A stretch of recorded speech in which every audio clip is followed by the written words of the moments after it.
Halo semua, selamat datang di channel Flame di yang terhormat. Bagi yang belum subscribe, diwajibkan untuk subscribe terlebih dahulu, dan hidupkan lonceng notifikasinya biar tidak ketinggalan pesawat ulang-alik. Hahaha. Nah mari kita gas ke alur ceritanya. Raja Jiwa tidak mampu menahan teriakan melengking, dan hanya bisa melihat tubuhnya hancur berkeping-keping. Jiwa yang tak terhitung jumlahnya melarikan diri dari tubuhnya. Xiaoyan mengangkat labu dewa bermata 9, seperti belalang melintasi perbatasan, dan dia tidak membiarkan mereka pergi. Kamu berani membunuh pemakan jiwaku, tentu saja. Suara suram Raja Jiwa meraung lagi, tetapi sebelum kata-kata itu jatuh, Xiaoyan membanting pukulan keras di kepalanya lagi, dan suara itu tiba-tiba berhenti. Ayo, pada saat ini, hanya tawa Xiaoyan yang terdengar di sekitar. Jika kelinci Bingyun adalah humanoid, diperkirakan dahinya ditutupi dengan garis hitam. Melihat Xiaoyan yang penuh tawa di kejauhan, untuk sesaat, bingung.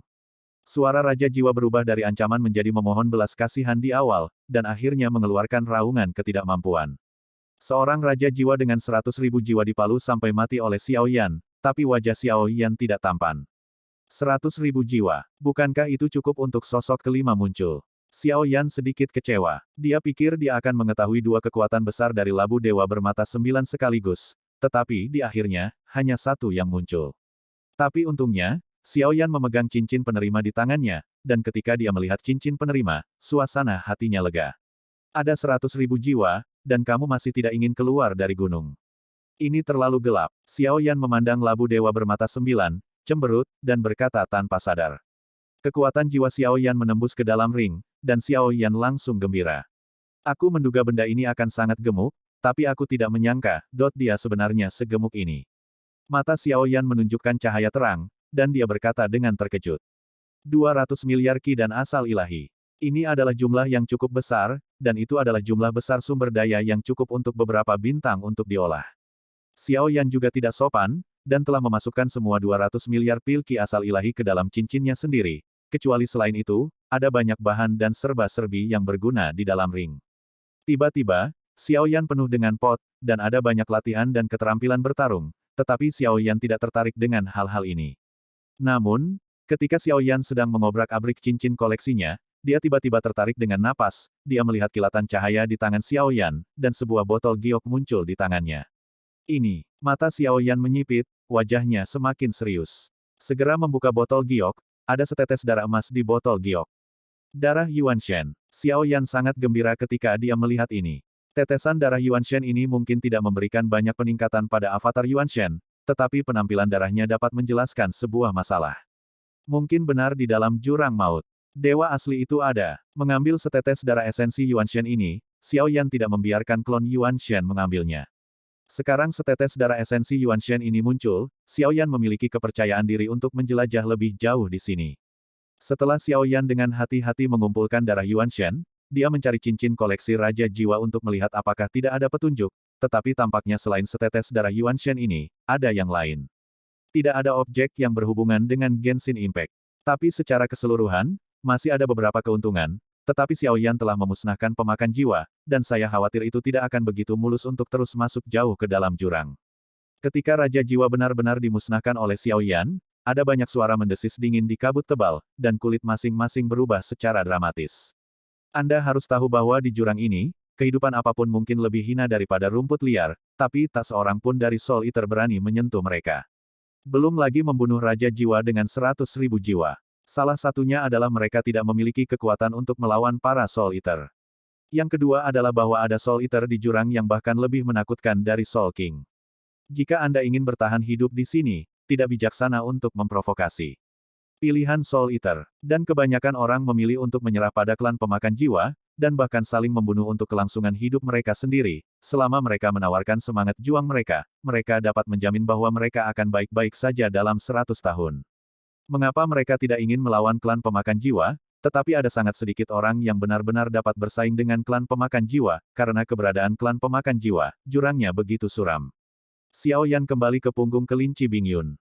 Zan, yang menderita serangan jiwa gelombang kedua, belum bangun, kali ini jiwanya mengalami banyak trauma. Xiaoyan mengeluarkan beberapa pil untuk memperbaiki jiwa, tetapi karena pil itu tidak bermutu tinggi, efek perbaikannya tidak terlalu bagus, dan Xiaoyan harus menggunakan kekuatan domainnya sendiri untuk membantunya melakukan pemanasan, sementara waktu. Zan membuka matanya perlahan, dan matanya menunjukkan ekspresi kelelahan. Ketika dia bangun, Xiao Yan duduk bersila dan kelinci Bing Yun terus membawanya ke kedalaman jurang yang sangat dalam.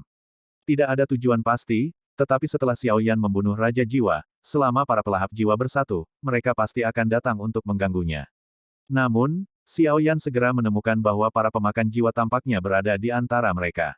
Benar-benar tidak ada solidaritas sama sekali. Karena dia telah menghabiskan beberapa waktu di jurang kutub, sepertinya tidak ada pemakan jiwa lain yang datang kepadanya, yang membuat Xiao Yan sangat kecewa. Jika ada Raja Jiwa lain, aku masih tidak percaya bahwa sosok kelima tidak akan muncul. Xiao Yan haus akan bakat, tetapi dia berharap pemakan jiwa akan datang untuk membalas dendam. Para pemakan jiwa ingin datang ke sini sendirian. Kecuali jika Kaisar Pemakan Jiwa memanggil mereka, mereka tidak akan membalas dendam satu sama lain. Zan duduk bersila dengan ekspresi lelah di wajahnya, dan kemudian menjawab Xiao Yan dengan suara pelan. Lalu apakah ada cara untuk menemukannya? Wajah Xiao Yan menunjukkan sedikit kekecewaan. Para pemakan jiwa ini mungkin tidak pernah berpikir bahwa mereka akan dianggap sebagai mangsa suatu hari nanti. Kurasa tidak perlu dengan sengaja memprovokasi mereka. Lagi pula, Kaisar Pemakan Jiwa bukanlah eksistensi yang bisa kita tangani. Meski aku tidak tahu, apakah itu benar-benar ada, meskipun itu hanya rumor, tidak ada angin dan tidak ada ombak, jadi berhati-hatilah, kata Wu Zan perlahan. Masuk akal, mari kita tangkap satu kali ini. Saya menanyakan sesuatu, dan mereka harus tahu apa yang saya cari. Xiao Yan menggaruk kepalanya dan berkata sambil tersenyum. Meskipun pemakan jiwa ini mirip dengan rumah langit dan bumi, Xiao Yan masih memiliki beberapa masalah. Dong Yue, bagaimanapun, tampaknya tidak ada hubungan langsung antara pemakan jiwa dan rumah surgawi. Di mana Raja Jiwa barusan? Zan bertanya. Dibunuh. Jawab Xiao Yan. Dibunuh. Itu memiliki 100.000 jiwa, dan tidak mudah untuk membunuhnya. Zan terkejut. Bagaimanapun, dia baru saja koma, dan mereka tidak tahu apa yang terjadi. Yah, aku juga berpikir itu sangat tidak mudah, mungkin ini keberuntunganku. Xiao Yan mengangguk setuju, Zan tersenyum pahit ketika dia mendengar kata-kata itu, dan tidak merasakan kesulitan dalam kata-kata Xiao Yan. Karena pemakan jiwa tidak akan datang untuk membalas dendam, sepertinya kita hanya bisa menangkap dua orang dan menanyakan situasinya. Xiao Yan jelas kecewa ketika mendengar bahwa pemakan jiwa tidak akan membalas dendam. Suara Xiao Yan jatuh, klon Yuan Shen muncul dan melangkah maju, dan sosoknya terlontar langsung, menghilang ke dalam kabut tebal. Setelah beberapa saat, tiruan Yuan Shen muncul dengan dua orang, satu pria dan satu wanita.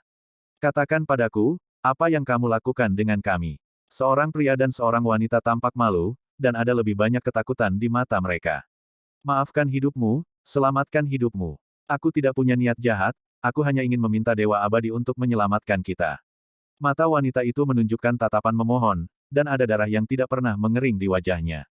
Begitu kata-katanya keluar, tubuh Wu Zan segera memancarkan niat membunuh yang sangat kuat. Mereka menatap mereka berdua, dan dua orang yang merasakan niat membunuh Wu Zan tiba-tiba gemetar dan tidak berani berkata apa-apa lagi. Tapi sepertinya Xiao Yan tidak ingin membunuh mereka, tetapi memandang mereka berdua dengan acuh tak acuh. Ayo bicara. Wu Zan melirik Xiao Yan dengan heran dan berkata dengan suara rendah. Di jurang kutub, orang ini adalah satu-satunya yang sama sekali tidak benar. Wu Zan menginstruksikan Xiao Yan sedikit mengangguk. Tetapi sekarang dia juga tanpa tujuan di jurang kutub, jadi mari kita lihat apa yang ingin dilakukan orang-orang ini. Dewa Abadi, kami adalah orang berdosa yang hidup di Pulau Zanyu. Hanya beberapa tahun yang lalu, klan pemakan jiwa memerintahkan semua makhluk di pulau itu untuk meminum pil pemakan jiwa. Jika jiwa tidak dikorbankan dalam batas waktu, milik mereka sendiri, jiwa akan dikorbankan, sehingga menjadi mayat berjalan tanpa jiwa. Dan sekarang, para pelahap jiwa tidak puas dengan ini. Kami telah mengorbankan jiwa kami tepat waktu, tetapi mereka masih tidak sesuai jadwal. Ambil jiwaku, aku melihat Dewa Abadi membunuh Raja Jiwa sebelumnya, dan aku juga meminta Dewa Abadi untuk datang ke Pulau Zanyu dan menyelamatkan kita. Wanita itu gemetar dan tidak berani berbicara, dan pria di sampingnya gemetar dengan suara serak, kata yang diriwayatkan. Mata Wu Zan sedikit menyipit ketika dia mendengar kata-kata itu, tetapi Xiao Yan tidak berbicara, dia juga tidak berbicara. Xiao Yan menatap keduanya yang tampak malu, dan terdiam beberapa saat.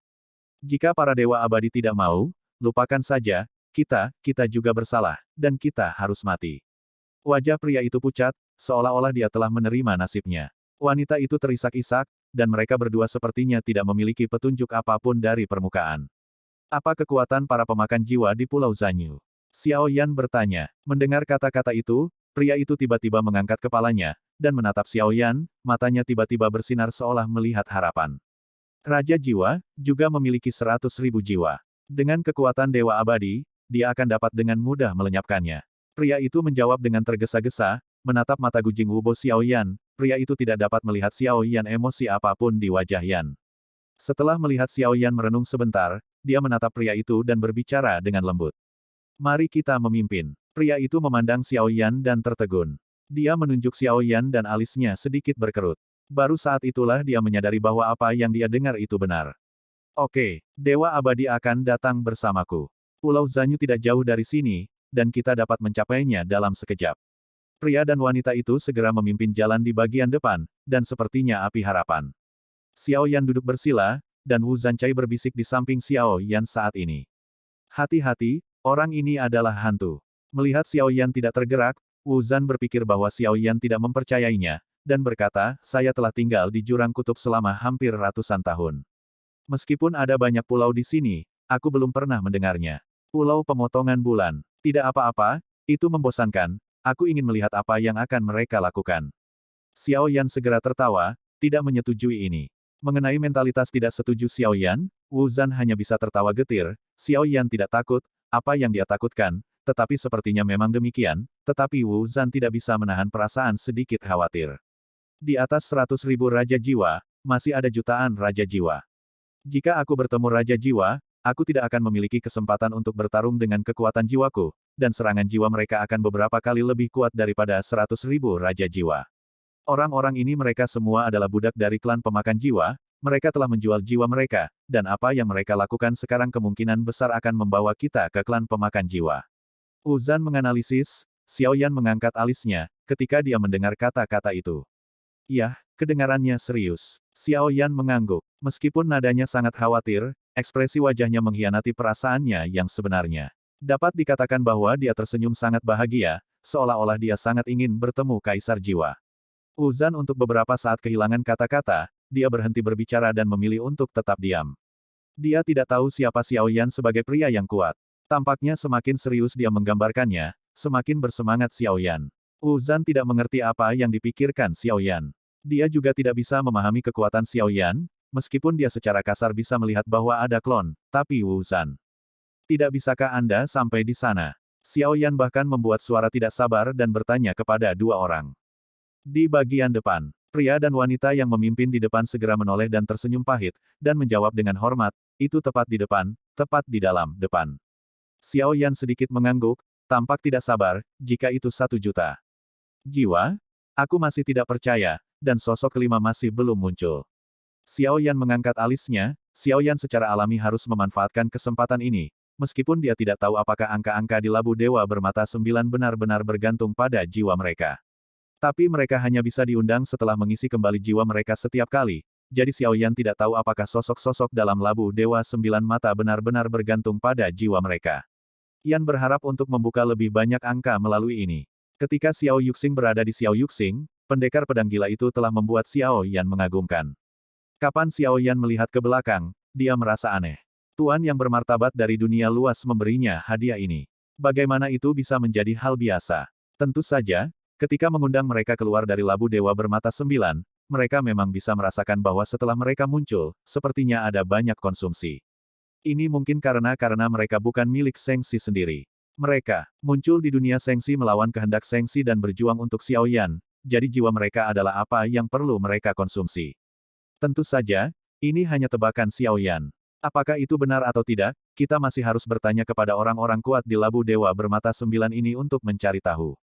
Sayangnya, level musuh di sini tampaknya agak terlalu tinggi, dan sepertinya tidak ada kesempatan atau tempat bagi dewa untuk berkultivasi. Xiao Yan bergumam di dalam hatinya, tetapi mampu membuka mata 9. God, atau meningkatkan klon dewa asli, sebenarnya cukup tidak buruk. Selain itu, tepat setelah memasuki tempat ini, Origin Qi yang kaya di Pulau Xuanlei adalah tempat yang baik untuk berlatih, dibandingkan dengan Jurang Maut, pasti ada banyak tempat seperti itu. Bisakah Pulau Zanyu kaya akan Origin Qi? Pada saat ini, Xiao Yan bertanya kepada mereka berdua lagi, terlepas dari apakah Pulau Zanyu itu nyata atau tidak.